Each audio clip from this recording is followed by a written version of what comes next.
just this journey that we've been on and meeting so many people from around the world and like James says, the Metallica family, like it really shone through on this tour. Like, did he mention much about the Mummy, Clint, in regards to it, say, being one of his favourite ESPs? Because I know it's been heavily used in the studio. A question for you two boys that are guitarists. Out of them three, which one would you love to jam on? It'd be like something out of Space Jam. I'd be hoping if I got to hold Greenie, I'd inherit this magic guitar playing ability. You got on stage, backstage of Metallica's show. I did. Tell us the story. I did, in Brisbane. That's Chad. And I hit Danny, who was on the left of me, and I was, Danny, that's Chad. And he's like, oh, what? And I went down my window and I was like, Chad. He's like, how you doing? And I'm like, how you going? But he thought I said, where are you going? And he stopped and spoke to me for 15 minutes and gave me his full attention, was answering questions that I asked him, was asking me questions about Damage Inc. And then he was like, oh yeah, I have heard that you guys are doing something, these 94 gigs. And then like asked how long we've been in a band for and all these things. And I was just like, this guy is so cool. And because this group is public, people in Metallica's crew were seeing this photo and they were sending it to Chad. And I just heard someone go, Clint, and I looked up and it was Chad like standing right in front of me. And I'm like, oh, Chad, like sort of shit yourself again, and then started shaking again. And then he was like, we need to fix that photo of yours. I'm like, absolutely. Here I am thinking that we're just going to take a photo in the snake pit and then he'd be on his way. And then he was like, follow me. And I'm like, and then we walk up the back of the stage and then right at the back of the stage, and next minute I'm walking past Rob and Hetfield is there watching Suicidal. You got any questions? Do you want to play a guitar? And I'm like, yeah, I'd love to play a guitar. And he's like, pick one. Like, there is no price value you could put on what he gave me and how he made me and our guitarist feel that day.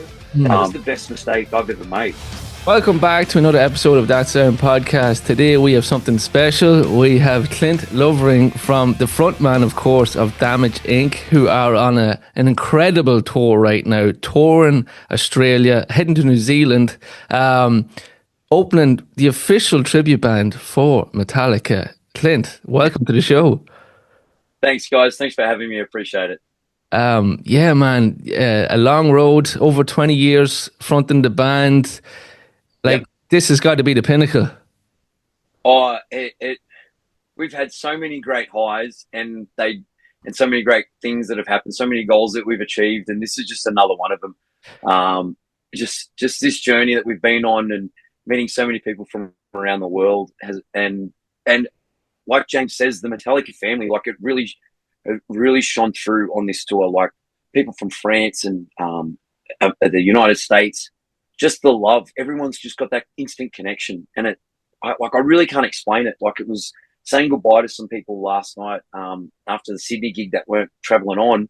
It actually got a little bit emotional. You know what I mean? Like because you've been on with these people for 2 weeks, just like going like crazy. Yeah. And then to say goodbye to them was sort of sad because you've been on this journey together, and it's been so amazing. So I'm so thankful and so grateful for it. I seen you hanging out with a friend of ours, Chris Sulik.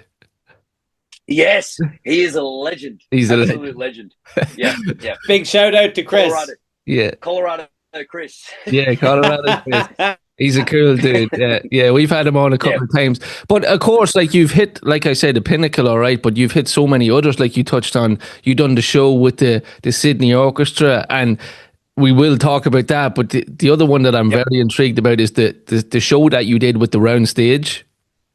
Yeah. So we did it was for our 20th anniversary. We wanted to do something a little bit different, and that's something that a tribute band has never really done. Of Metallica, anyway, is play like in the round, like have the stage was very much identical to the indoor hardwired stage that they used. Okay. Sort of probably obviously not the sort of size, it was a little bit smaller, but we had our drummer in the middle and we had microphones sort of all around, and it was an all ages gig, so we were able to have like young kids there. It's just like this great big celebration, and there was so many things that could have gone wrong with that because having in-ear monitors and moving around to different microphones and wirelesses, and there was just so many things that could have gone wrong, but everything just went so smooth, and it was just an amazing night. Wow, so, wow. Was that in Sydney as well? That one we did down in Melbourne. Oh, you did in Melbourne. So yeah, we did that in Melbourne because they had the venue down there. It was a perfect venue for what we wanted to do, size wise, and the infrastructure and their stage and their setup and everything. It was just perfect. So yeah, brilliant.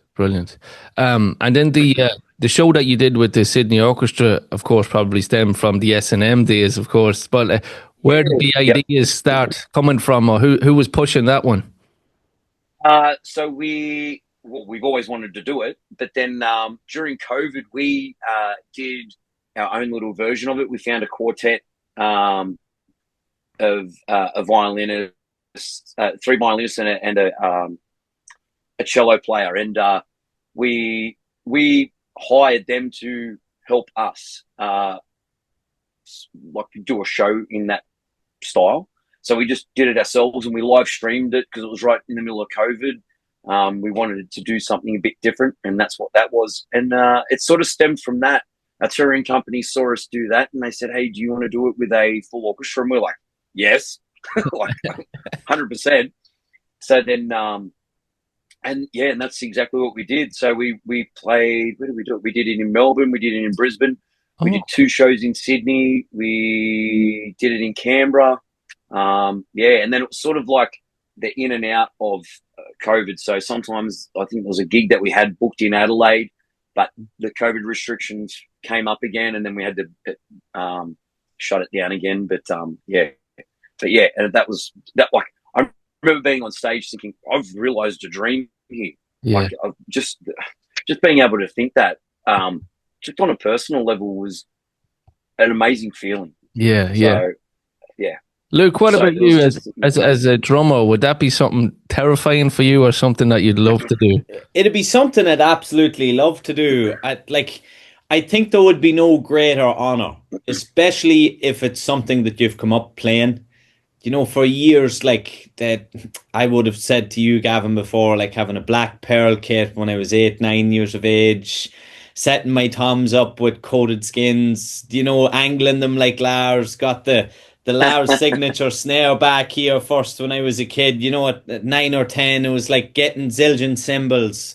So to be able to play the set list and play all of those songs that you come up playing, you know, as I say to you, I'm still doing it as part of my practice routine when it's something I want to break out and have a bit of fun. It's throw on one of the albums or throw on S&M. You know, I've talked about that to the death on this podcast. I think nearly all of our listeners would be sick of hearing it. That was my introduction to Metallica, but I still get so much joy in putting that record on and jamming along to it, especially on the drums, even on the guitar as well. There would be no greater honor. And one big thing I'm going to throw out here, and a big shout out to Apocalyptica, who we saw in Dublin. Yeah. If they could go on tour around Europe and someone got it on the go to have them boys go on tour, somebody needs to get you guys, Clint, out of Australia. We need to bring you guys to Europe, get this whole thing going, because that would be absolutely insane. I don't know how you feel about that, Gavin, but I would love to see that. I'm actually getting a bit of goosebumps there. That would be cool. Honestly, that would be fucking outrageous. Yeah, like a small-ish venue. Oh man, a wall of sound. Yes, bring it on. Like whatever about the Olympia, but imagine the National Stadium with a round stage. Oh yes. What do you think of that? Never say never. Never say never. Never say never. Hey man, look, you've ticked. Let's put another challenge on the board, because you've hit so many. Yeah. That'd be a cool one. Have you ever seen Apocalyptica? Not live. No. Yeah, it was pretty. I've obviously watched lots of videos and heard lots of their stuff that they do, and I love it. So it's very they do good. amazing work.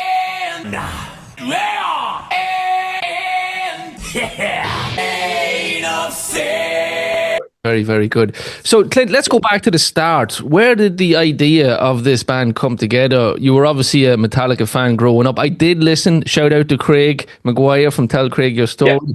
I listened to your episode, and I did hear that you weren't crazy about Metallica when you were younger, and then you morphed into it, and you figured it out, I think you said. Yeah, the puzzles joined together pretty much. Like it was like I thought it was like hearing the name, like you're kind of like, oh, that sounds too scary. You know what I mean? When you're a younger kid, I thought it was like going to be too heavy for me. I was a big Meatloaf fan and hard rock fan, but it wasn't until my mates showed me, no, you need to come listen to this, and then they sat me down, and then like I really sat down and listened to it, and then it hit me in a different way to when I was like, oh, okay, this is what I've been looking for. This is what my brain has been like. No, I need something else when I've been listening to Meatloaf and all these other bands. But when my mates showed me Metallica, I still remember being on the bus, and I've run into those mates recently over the last couple of months, and I've said, remember when you showed me Metallica? And they're like, yeah, we remember your head like blowing off, and from that moment forward, it's just been, they've been my band. They've been like, as you guys the same, that's your band, you own it, and you love everything that they do. Like I like Lulu.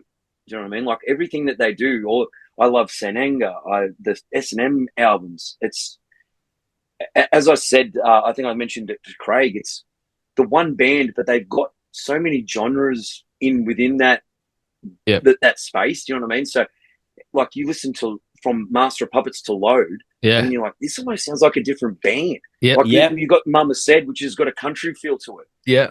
Like, and then you go to and then from Mama Said, you look at St. Anger, and then you're like, this is so aggressive. Like, you're like, when I'm in a bad mood, I want to put it St. Anger on. If I'm feeling a bit country and I've got my cowboy boots on, I'll go listen to Mama Said.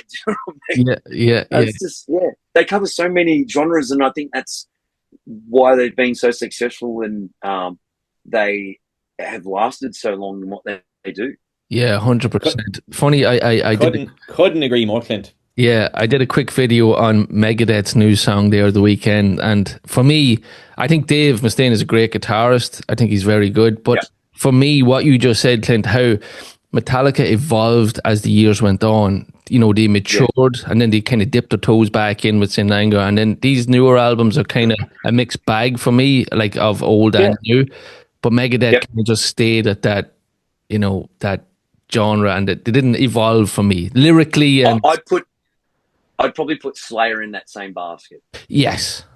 Yeah. So, Yes. But I love both those bands too. You know, don't get me wrong. I'm not saying that, but there's no evolution in what they do for me. So great shout. So Clint, quick one for you in regards to Saint Anger. Myself and Gavin debate this from times. Although it came under a lot of criticism at the time of release and still isn't received well by some of the fans, if another band around that time released Saint Anger, it would have been an absolute hit. Yeah. Right? Yeah, I think so. Just because it was such a big difference from their sound.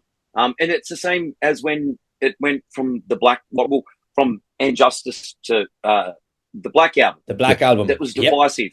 Then from the Black Album to Load, divisive.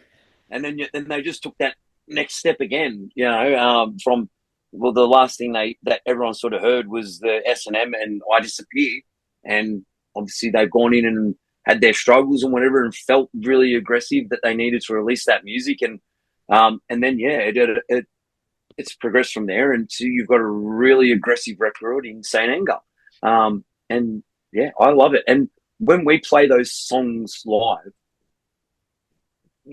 when you say you're going to play a song from Saint Anger, people are like, oh, okay. But then you look at them and they're all singing it. Yeah. Everyone is singing that, like Saint Anger, Lady Mate, or whatever song it is, Frantic. And they are catchy songs, but with an aggressive, with a garage band feel. So, someone like maybe a band of their first time recording, it's going to sound a bit, those drums don't sound great. That guitar, there's mistakes in it.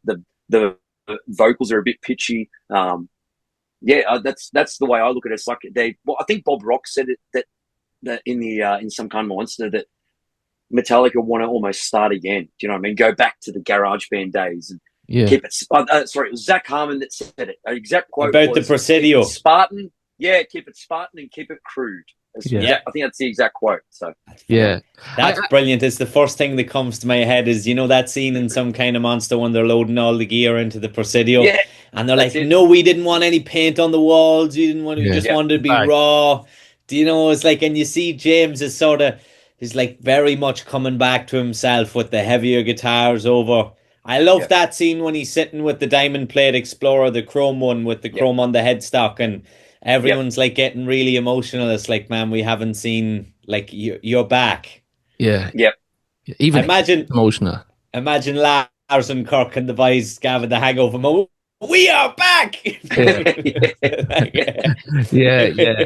And thank God it did, because it was hairy right then. Like watching that, kind of going off topic here, but watching that documentary, like it was close. Yep.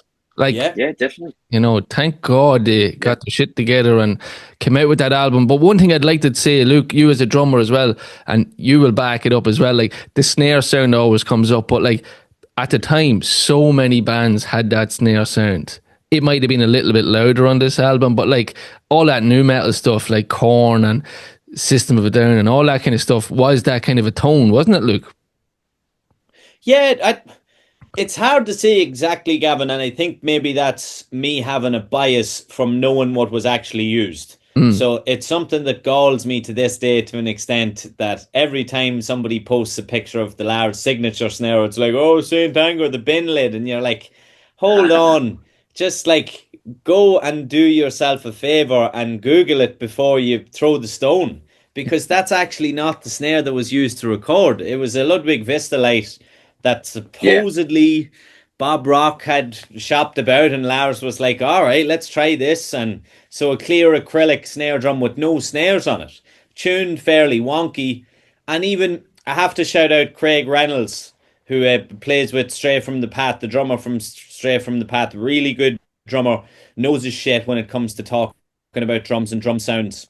And he had made an observation that it could have even been the Tamabel brasses that Lars was playing about with at the time, through experience of his own playing around with these drums, that if you tune something a little wonky and it's not just dialed in properly with the snares off and you hit that thing as hard as you can, you're getting pretty close to the Saint Anger tone. Now, I don't know why everybody wants to give out about it. Look, it's personal preference. But what I see in it, especially from Some Kind of Monster, when you see that scene where Lars is looking at the paintings on the wall with the art, and he's like, yeah, do you know that when is a painting ever finished? Do you know, when do you say that there shouldn't be another line here or another line there? That always stuck with me. And I was having a conversation with someone actually about Lars yesterday and his genius in the band. You can bet that everything on that album was intentional when it came to him. Oh yeah. So he wanted that snare sound. That's exactly what he wanted. And that's the work of art that we got. And that's something that's going to stand the test of time. It's not conventional when we think of Metallica. But by God, people are going to talk about it. And as you said, Clint, if it's divisive, no more than Justice to the Black Album, well, do you know what I mean? He hit gold. Yeah. He fucking struck gold. Like, he got exactly what he wanted. He got the people talking. Hey, the businessman. People don't get it. Lars is probably one of the best businessmen in the music industry, and he was well ahead of the marketing game 20 years before his time. 100%. Yeah. Well, what are they saying? There's no bad marketing, you know what I mean? Like, even if bad press is good press, you know what I mean? If they're talking about you, there's nothing wrong with that. So, I'm not sure. Is that what you want? No, I said, is that what you want? Do you want heaven? Metallica gives you heaven, baby! Right, let's get back to Damage Inc. So, cool. Clint, yeah, you've been on a hell of a trip. 2 weeks, Perth, Adelaide, Brisbane, Sydney. Am I missing one? Melbourne. Melbourne. Melbourne. Yeah, hell of a ride. How did it all come about? Well, when we found out that Metallica were touring, we saw they were only doing the one show all around, we actually came up with the idea of doing a show either side of their shows. So we do the 2 nights and Metallica do the one, which is in reverse to what they've been doing in the US, where they do the 2 nights and then they have a bill of 3 or 4 Metallica tribute bands on that middle night that they have off. Yeah. So we were gonna flip that. It didn't really work because we sort of sussed a few things out where people would be leaving immediately after the Metallica shows and so on, and wasn't really viable because we'd have to keep the venue over that weekend, and we wouldn't be able to load in and load out and so on. So we're just like, we'll just go with the one night. We'll just go the night before, and we approached all the Met Club chapters that are in Australia. So Melbourne Militia, Australia Anesthesia, and the Tasmaniacs, and they were on board with it and helped us all out. And it was just sort of emails probably about a year ago that it all started when right. Metallica, the tickets did go on sale, and we jumped on it straight away and we're like, this is what we're doing. So, brilliant. Yeah. Brilliant. Because funny, I was talking to Metallica are coming to Dublin in the summer, and Luke, I was chatting to, there's a Metallica tribute over here called Metallica, and I was kind of talking to the chapter head here. I'm like, maybe send this to the guys in HQ and see if they can get the slot. But a great honour. So Clint, you touched on some fans from all across the world, mixing with them, being emotional, leaving them, and I 100% get what you're saying. Myself and Luke had the pleasure of only going to Madrid. Was that last year, Luke, or the year before? Last July. I was talking to someone about that yesterday. But like, we bumped into a handful of people. Like, it was only one weekend we did, and we met a couple of guys from Germany, we met a couple of guys from here and there, and you still get an odd message on Instagram, and you keep in touch and you follow them, and like you said, the Metallica family, where some people that mightn't be invested fully into it, is a real thing. Like, we have a bond, we have a love for each other. One thing I will say about Metallica fans especially, we help each other. Yeah. We found that out and saw that firsthand. There were people that were giving up their snake pit passes to give to other people that hadn't had a chance to go in there. Wow. Like Rod, I'll shout it, Rod from Tasmania, who's the chapter head of the Tasmaniacs. I saw him give someone else his snake pit wristband, and that. Do you know what I mean? Like that to that person that would mean so much, and he was just like, "Oh no, they haven't been in there. Yeah, they haven't been in there yet." And I'm just like, "Dude, that's what this is about. Yeah, that's what this is all about." And I like grabbed him and really made sure he understood what that meant, just from me watching that. Yeah, and I like looked in his eyes and said, "That would mean the world to that person," and I'm so grateful to call you a friend and you've gone and done that. Yeah, that's a great act. That's a great act. Oh, but something similar. So much of it. Luke, in Madrid, we happened to pass by the Metallica hotel in Madrid, and we kind of didn't know what was going on. We seen a load of people lining up, and Luke, you tell the story about the little kid.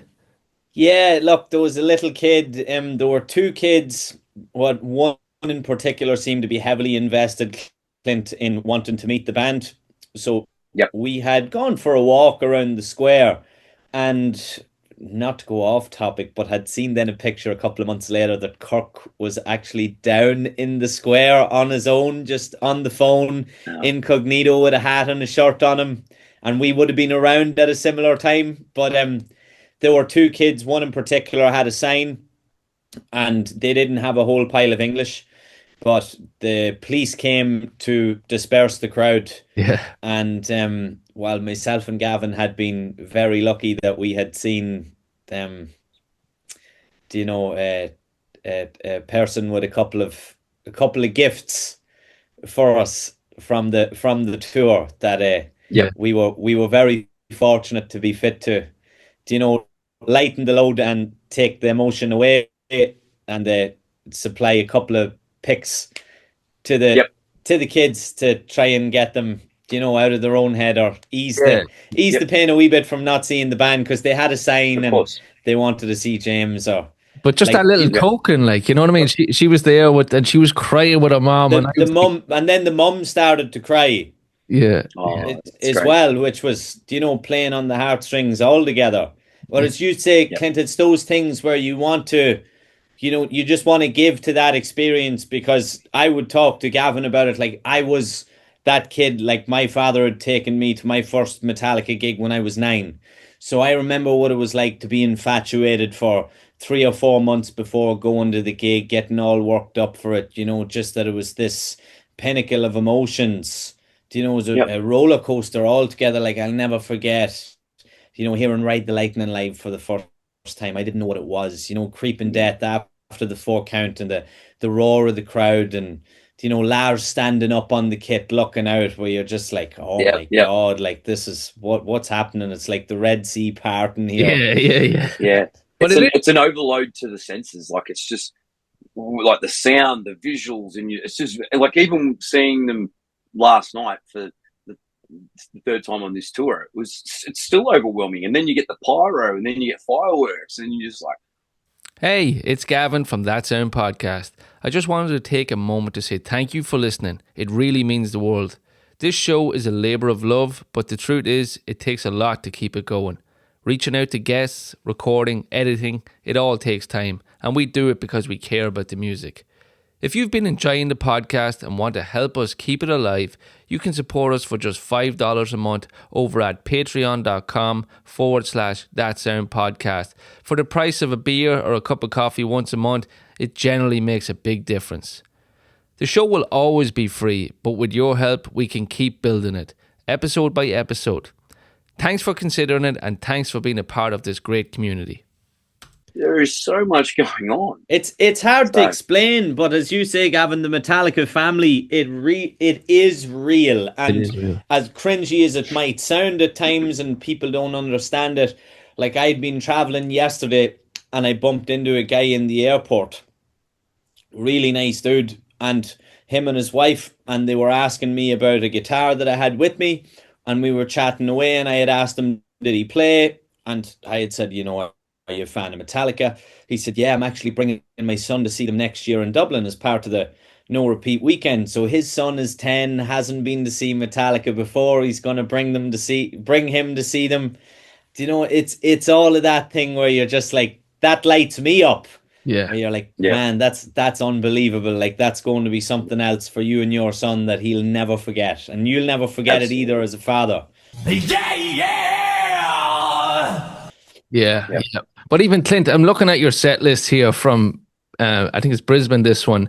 But like, just touching on what Luke said there, you guys do the all ages show as well, and you must. It was for Adelaide. We were at the venue was all ages. Brisbane wasn't.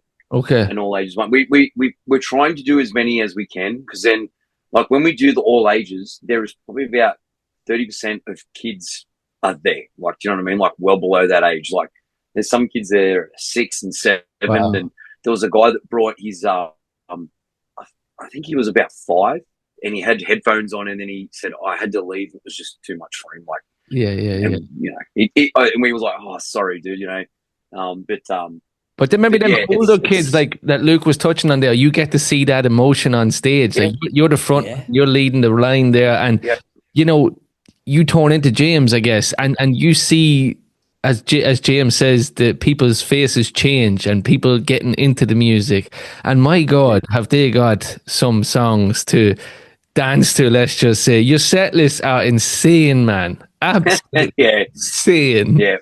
But that's what we wanted. We wanted them to be like that. Like, we didn't know Metallica's set lists prior to their gigs in Australia. And then when they did that first concert in Perth, we went, okay, well, we're doing the right thing, because there's a whole lot that they're not doing. Yeah. We probably wish that we did a bit more from 72 seasons, which we thought they were going to do a lot of, but they ended up only doing one song from that.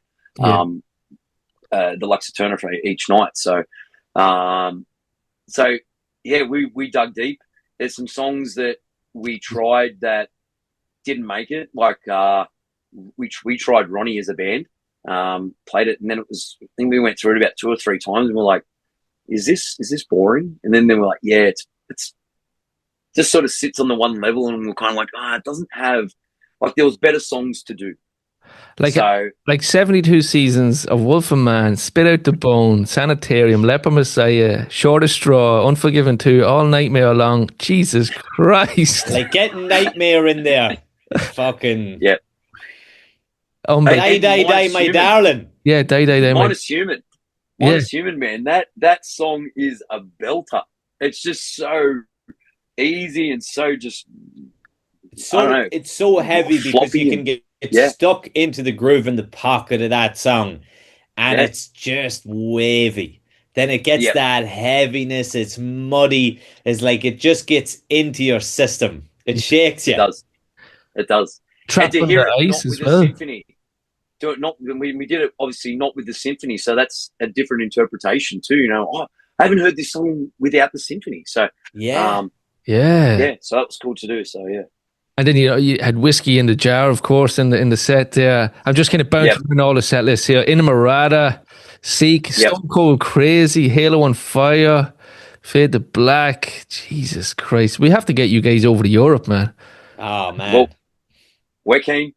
Yeah, Unforgiven 2, Motor Breath, Fixer. Wow. Yeah, like that is unbelievable. And I did talk to some people, Chris and I had Michelle. Michelle was at a few of your shows as well, and what was the other kid's name? Kale, you had Kale. Yeah, too. Kale. Yeah. Kale. Yeah, he was just in Sydney too. I seen. But he messaged us. He said, "Hey, I'm in Sydney," and we're like, "Sweet as, dude. We'll put you on the door because like he's obviously travelled a fair way. We're like, just come. We'll put you on our guest list because he's been to a hell of a lot of our shows. He's a great guy. So yeah, he was like, really? And we're like, yeah, it's fine, man. And yeah, and he was like, I'll see you there. And sure enough, he was there and he was rocking out. So yeah. So it was good to see him in a different venue. So I think it was an absolutely perfect fit. You guys opening up with that, like that's a way to kick off. And people say that to me. Me and Luke are doing the I Disappear for Europe next year, and you know you always have a bunch of friends that aren't into the music, and you know they're like, you're going to how many shows and how many, and you're like, you don't get it because going to a show like yours is a part of it. Like we touched on, meeting people for a beer, you know. Doing that kind act, like you feel good doing the kind act, and the person's getting something that they love, you know. Sitting down, having a bit to eat, talking about the show. Like, did we just see Metallica? Like, it's a whole package. It's not. Just reminds me of the Friday night when we went for beer after the first first gig, and the two of us like had the first pint in us, literally looking at each other, speechless. Was like, did that just happen? Yeah. Like. Yeah. It's somebody said to me during the week, Gavin, when I was explaining that we were going to do the I Disappear, and they were like, "You're going to be sick of Metallica by come July." No, I was like, "No, you don't get it." It's like, I'm going to be sad it's over. I wish it was going on until September. Clint, another thing I'd like to pick your brain about. I seen that you got to see the Kirk Hammett, the guitar, the thing in the library in Sydney. Can you tell us a little bit about that? Yep. Oh yeah. So he pretty much delved right into a whole bunch of guitars that he had, how he acquired them, and what they meant to him, why it's special, and like he told stories about like he's got Les Paul's Les Paul. Do you know what I mean? So like it just his collection is crazy. It went for an hour and a half. And you could sort of tell that he was going to do a song at the end, but he sort of, he dropped the ball because he said that he ruined the surprise that Rob was there early on. Right. So he did that within the first 5 minutes. He's like, I was just backstage jamming with Rob. And we're like, hey, you're jamming, like, you know what I mean? A couple of people sort of looked around and went, jamming with Rob. If you're jamming with Rob, why is he not out here? Yeah. And then I sort of looked around and I could see like there was like a drape hanging over what looked like a bass rig. And I went, I wonder if Rob's going to come out here. Sure enough, he did right at the end. And they jammed, like they did a little jam. And but yeah, if you're a guitar nerd, you would have loved it because he just went right into Greenie, went right into all these like his mummy guitars and why he likes playing them and what they mean to him. the artwork on some of them, like for example, The Mummy, that's his favorite horror movie poster. It was just in there an hour and a half. You can have a lot of detail, and it had a lot of detail in it, so it was fantastic. I seen a short video. Sorry, Luke. No, all good. He was talking about Greenie. Of course, we have a soft spot for Greenie over here in Ireland with Gary Moore. Of course. Yep. He talked about it getting the facelift. You know, he got a kind of. So he's got the frets. New frets. He got the frets redone on it because he did break it. He didn't say that when he did it, but he watched it fall in slow motion at home, and then the heads, at beside home, his bed. Yes, yeah. And then he said he rang Justin and started crying, which is his guitar tech. He started crying. I've just broken Greenie, and Justin said to him, "It's fine. It'll make it stronger. There's these crazy glues that they have now, and it's going to make it even better." And Justin got it off him, sent it to I think somewhere in Nashville, and they were able to fix it, obviously. And And the cool thing is, Clint, like as you say, an hour and a half with Kirk. Kirk's quite a descriptive storyteller, and he has great depth. You know, his passion for guitars in general is second to none. He's just an absolute guitar nerd. He loves them, and I think it's actually very what should I say? It's enlightening to sit and listen to him talk about guitars. Like when he sat with Mark Agnesi and he talked about all his Gibsons, I thought it was very interesting in that seminar or masterclass or that talk that he done in Sydney. You got to see that vintage, the black Gibson V that he had out with him, because he doesn't really play that on stage so much, but clearly part of his personal collection. Did he mention much about the Mummy, Clint, in regards to it, say, being one of his favourite ESPs? Because I know it's been heavily used in the studio and on tour, and I'm aware that there are a number of them as well. So he has, like, say, three or four different ones. I think he's got, he's got another one that's got different artwork on the darker. Yeah. But he said it's one of his favourite. Like he had the three up there. He had a Gibson V, he had the Mummy, and he had what was that? Greenie, obviously. Yeah, he had those three there with him, and got to see those and got to take photos of them and with them, and just to be in the same room as Greenie, you know, was pretty crazy. Yeah, like Luke, as you said, to be that close to them guitars would be awesome. Like that's definitely on the bucket list for the tour next year to try it. That'd be like Christmas in July. Yeah. I'd go home after that a happy man. It'd just be like unbelievable. I'd be in awe. My jaw would be on the floor. Here's a question for you two guitarists. Sorry, go on ahead, Gavin. A question for you two boys that are guitarists. Out of them three, which one would you love to jam on? I'm probably going to say Greenie because of what it means and what it's been through. Like it's been in a car accident, and it's still like one of the greatest guitars in the world. And I love the artwork on the Mummy, but the trems, I'm not a fan of. So right. I'll just stick to Greenie. Cool. Luke? The Mummy all day long. Right. Okay. Really? The Mummy all day long. It just, you know, seeing it's played everything, Gavin. Do you know it's been rotated around the set that it's been the go-to for nearly every song at some stage in its career. I always think of it being played on One in the Korea gig in Seoul. Do you know where they're just like tops off, sweating the buckets? Yeah, it's hot. Do you know it's hot? It's humid. You see them struggling up on stage. Like Kirk's playing the one solo and his hands just look like they're in a bucket of water. Yeah. You know that sort of thing. It's slipping everywhere. Like James is breathing heavy. It's like, do you know those? It's like that was a gig. They really earned their stripes. It was like, but seeing that, even watching, you know, the making of Hardwired, the making of That Magnetic, and you see it in the studio, different iconic takes, like seeing it featured for Creeping Death. It's just that iconic guitar, isn't it? When you think of the movie posters, I always think of it. Yeah. And Yeah. I'd love nothing more to have a jam of the Solo One or Creeping Death on the Mummy and just let it rip and see. Like I would love to play Greenie, but like especially with Gary having played it and Peter Green, I'm like I always think you can't hold a candle to Gary, so just let it be magic. It'd be like something out of Space Jam. I'd be hoping if I got to hold Greenie, I'd inherit this magic guitar playing ability. Like the basketball. Smells ugly.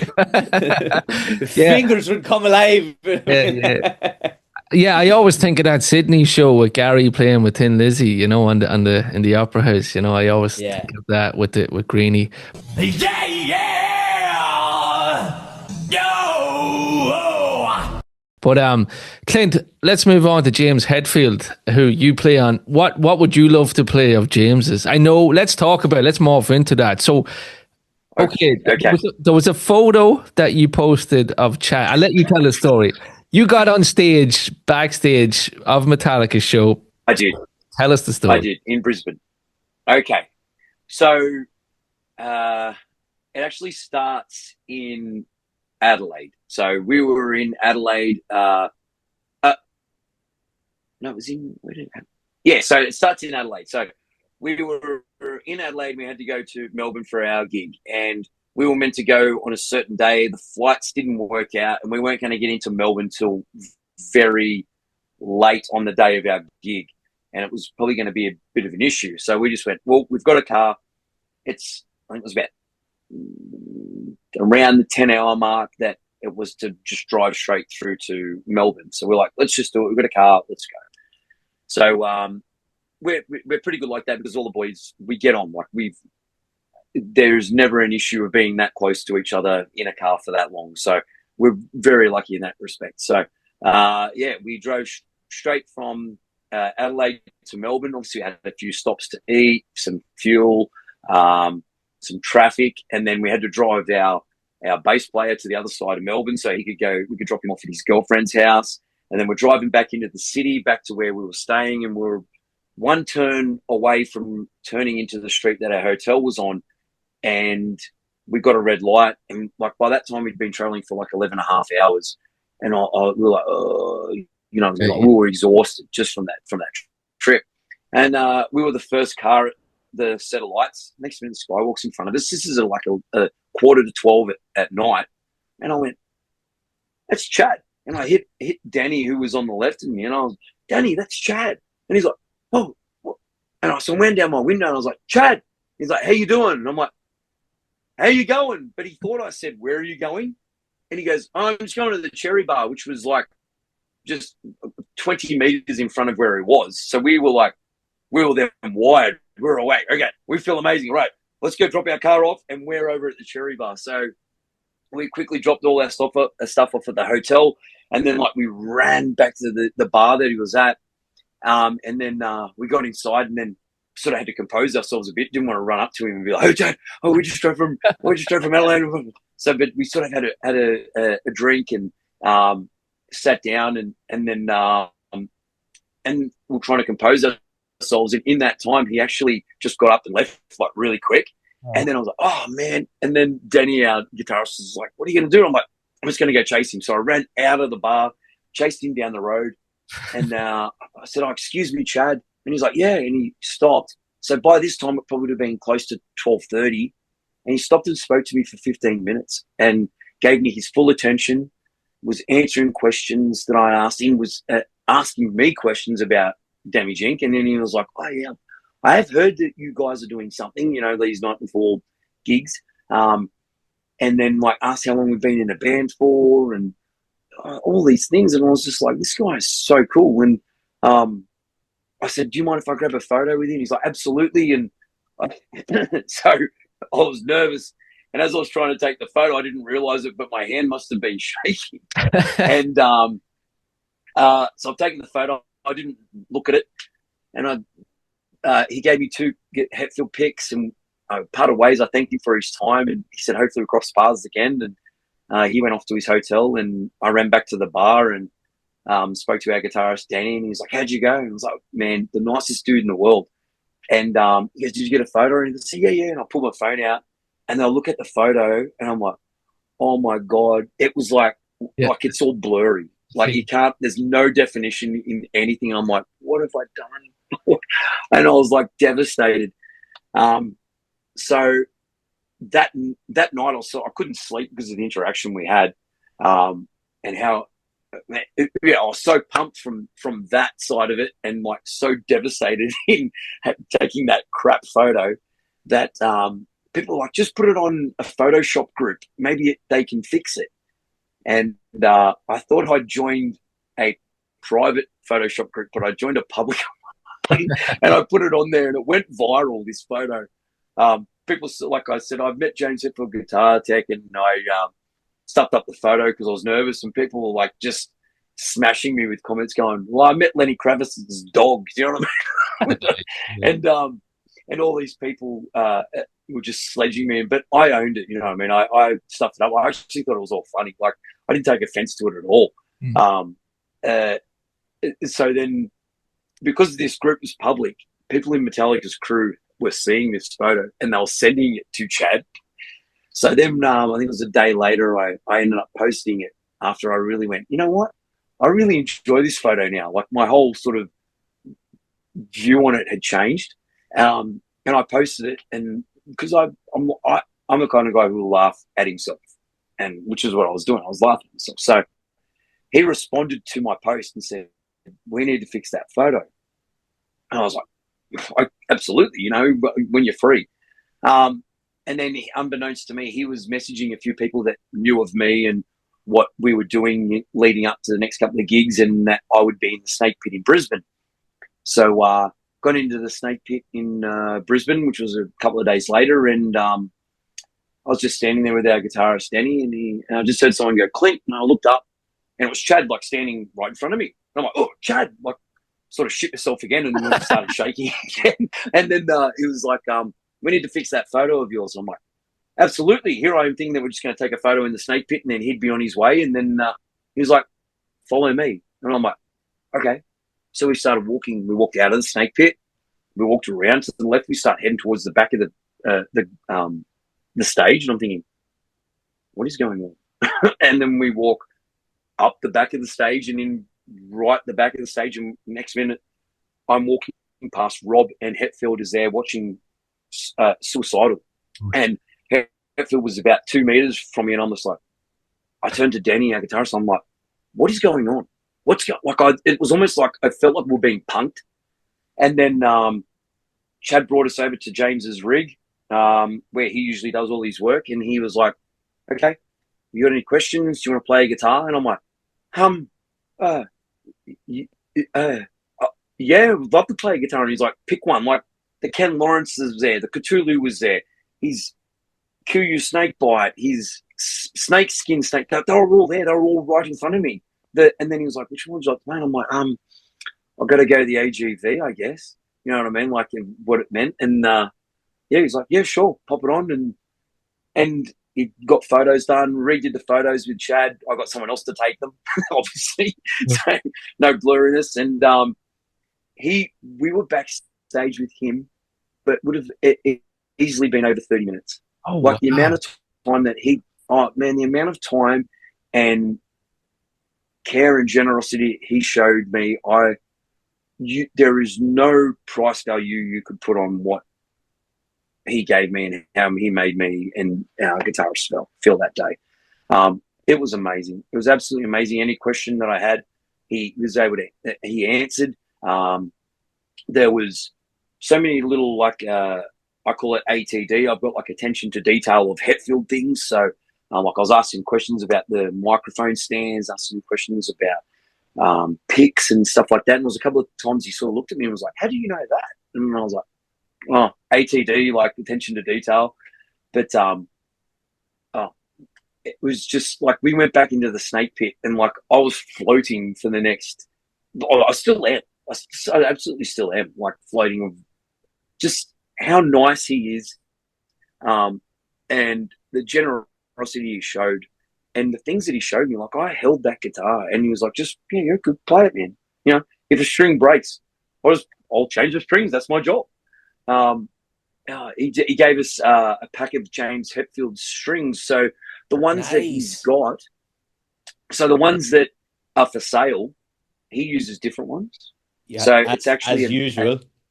It's an unmarked pack. It doesn't have any labeling on it, just a clear packaging, and it's got a sticker on it that says Papa Het's strings, and then it's I think it says the gauges on it. I can't remember what they were off the top of my head, but I remember thinking that's different to the ones that they're selling.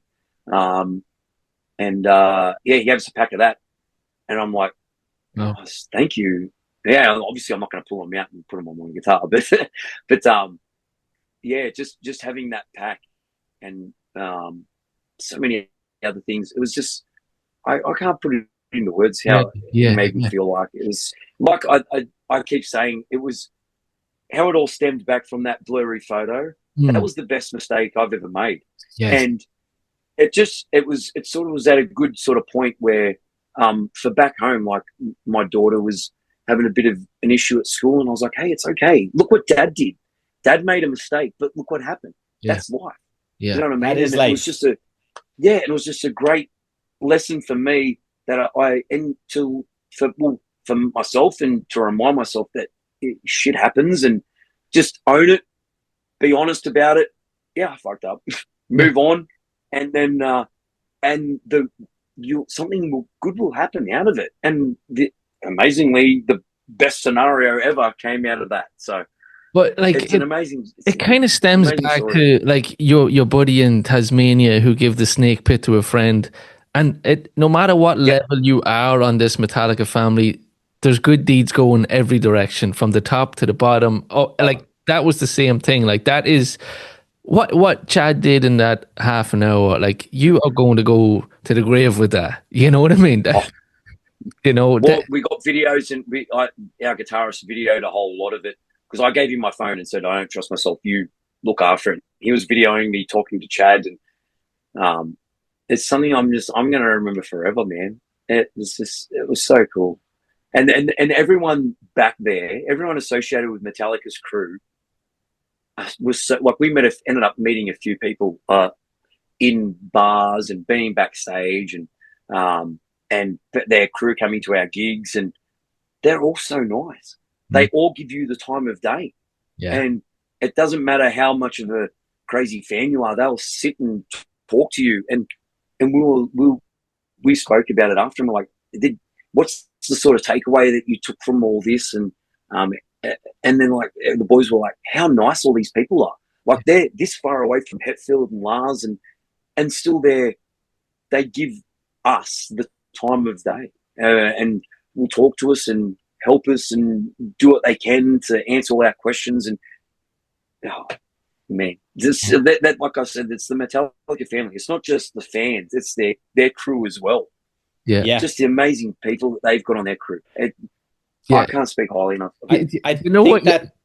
Sorry, go on, Gavin. I was just thinking, like, I'm getting that feeling in my stomach that you might have got when you seen your friend given that. Like, I don't know Chad, I don't know any of these guys, but it's like that. It's just a good deed, and it makes me feel good to know that someone. I can see the passion coming out of you. Like, you're still on the cloud, man. Clint, you're still up there, and it's so fucking cool that these guys, as big as they are, James Hetfield's tech, picked you out in the crowd and like knew that it meant so much to you that he made it happen, and that makes me feel good. Like, there's so much shit going on in the world. This is what we want. You know what I mean? The music, the family, everything. Like, Luke, it was cool, wasn't it? Yeah, you know what? That just cements it for me completely. That has got to come from the top. Yeah. Like, you know what? Yeah, they're all human. We hear the stories of Hetfield's interactions with people, or different people's interactions. Hey, you catch us on a bad day, we're human too. We've all got families, we've all got personal lives outside whatever else that we do in our day-to-day job, and they are the same. But that has got to stem from the top. Like, they got to be four good dudes that are cool with this happening, that are generous, that are altruistic, that are just there for being good people. And it comes through the music too. Like, if you can't play that music without being open, without being vulnerable, without being honest with yourself. And I just think that's unbelievable to hear those stories. And I think we've all had some good experience with techs especially, and it's just one of those moments. Without going too far into it, I'm going to take the time to shout out the techs of the world, because they are the workhorses, the roadies. A massive shout out to the techs that keep the show on the road, have those gigs or rigs in order for the gig for all of those people, and they're the ones doing the Trojan work, man. And they're there for the people, they're there for the fans. 100%. And I've got to give a shout out to our guy too. We've got a guy that helps us. He's sort of we call him Dom Tech. He's kind of like we call him the Aussie Chad. So he has come with us every show. And this dude I met through a forum, a James Hetfield guitar forum, and we sort of got to talking, and he was like, he had aspirations of being a guitar tech. And I'm like, come on board with us, come with us, come to gigs when you can. And we're trying to, probably the next tour, we're actually going to work at getting him on our crew. Nice. But that dude, like we come off stage, and then we might have like a little VIP thing set up where people come and like they get some autographs and some signed set lists and stuff like that. And then like last night I walked back and all my stuff was packed up. And I'm like, Tom, did you pack everything? And he's like, yeah, I know everything. I'm like, that's amazing, man. Thank you so much. Like, so we actually, because he puts in so much hard work, when we got the tickets to Kirk Hammett's event, we actually bought him one as well. Nice. And we just sort of said, hey, dude, for everything that you do for us, you're coming with us. And it's unreal. Mental there. And he means a lot to us. Yeah. Like we respect him, and he's so helpful. Like, and he's an amazing dude, amazing guy. I can Big imagine shout out to Dom. your whole band, everybody, like you guys are so important too. I think that younger crowd where you can get, you can get a Metallica show when Metallica aren't there. Like I've seen your videos, you guys are absolutely fucking killing it. Your set lists are unbelievable. I'm sure I'd love to do this again because I know you're tight for time, but like I'm sure Luke would love to pick your brain on tech. I think we should talk tech. And just when you said the ATD, it's like if you happen to make a show in Europe next year, Clint, will make sure that there's no phones or nobody recording, because if we had a chat about that attention to detail, I think they would be sending us for psychoanalysis. But we're all like that in the band. I'd love to chat that tech stuff. That was always my thing in that nerdy capacity, and I don't want to rush it. I have a couple of questions about what your rig is and what your setup and how you've gone through sort of trying to get the sounds over the years, but I think we should do a part 2 and maybe have like a rig rundown and a bit of fun. That'd be great if you're up for it. Yeah, that'd be really cool, because I reckon when I tell you what I use, your mind's going to be blown. I would be sure, yeah, and I'm interested in that, and we'll talk about it another time. But I have a Mesa Mark IV, and I have an old 70s like a 100-watt super bass with the sort of Rat to get the early album sounds, but I'm like messing with EQs, thinking about messing with the PM EQ to try and get those sort of different sounds for Puppets, Justice, the Black Album. So I'll be very interested to talk to you about your secrets and your rig to get the proper sound. You're not going to believe me. You're not going to believe me when I tell you what I use. So I really emulate the James's live sound. So I'm not like a album tone. It's more like the live sound that I'm. Well, we'll keep them on the cliffhanger. Tune in next to hear how you get James Hetfield's live sound. Before we go, Clint, we were supposed to. It's been too much fun, but the Brisbane show. Let's just ask, what was the standout show for you so far? From Demi Jink's point of view, or Metallica? Both. Oh, for Demi Jink, it would have been our Brisbane show. We played Bleeding Me there, and when we played Bleeding Me, it means something personal to each one of us in the band, and you can see the emotion come out in us. And people felt that, and they like when we came off stage, people like Colorado Chris said to us, when you guys played Bleeding Me, I had goosebumps. And he said, I looked at other people in the crowd and they had goosebumps as well. So it's, so yeah, when we play that song, it's just a different level. Probably out of the Metallica gigs I've seen, I'm going to say last night in Sydney for me was, I don't know what it was. I don't know whether it was because I'm from Sydney, but, and the boys that I was all around, it was just amazing. I think because definitely Sydney, because Brisbane, I was still on that high from being backstage with Chad. So I didn't pay attention properly. So, I know. But last night was just something special. And they've really appreciated the Australian crowds. And